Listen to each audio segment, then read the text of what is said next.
ভর্তি হলাম, হয়ে আমার কাছ থেকে রক্ত নিয়ে গেল, গিয়ে বলছে যে আমার নাকি এবি পজিটিভ রক্ত। তখন আমি সকালবেলা ভর্তি হয়েছি, নিয়ে যেতে যেতে 2টা বাজে। তখন ভুগার তো মাথা ঘুরে গেছে, হচ্ছে কি কি আমি তো ও নেগেটিভ রক্ত ওর শরীরে দিয়েছিলাম। আর ডাক্তারবাবু বলছে যে সবাই বলেছে যে ভুল রক্ত গেলে নাকি সঙ্গে সঙ্গে রুগী মারা যায়। তখন ভুগার তো মাথা ঘুরে গেছে যে কি করে হলো এটা, আমি তো রক্ত এখন আর দেবো না, কারণ আমি অন্য রক্ত দিয়েছিলাম, আর এটা কি করে হলো। তখন আমাকে ছুটি নিয়ে বাড়িতে চলে আসে।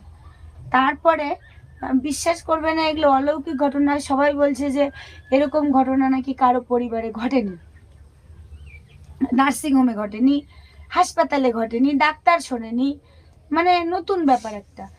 তখন এবি পজিটিভ হয়ে গেল, সবাই তো হাসাহাসি করছে, এটা হয় না, আগেই ভুল না, হয়েছে। নার্সিংহোমে সবাই বলেছে এবি পজিটিভ রক্ত না শরীরে আছে, ওটাই দিতে হবে। না, ওই হ্যাঁ সুস্পষ্ট বলছে যে আগে কোনো কারণে ভুল হয়েছে, আর এখন আমাদের ঠিক আছে। আর আমাদের কাছে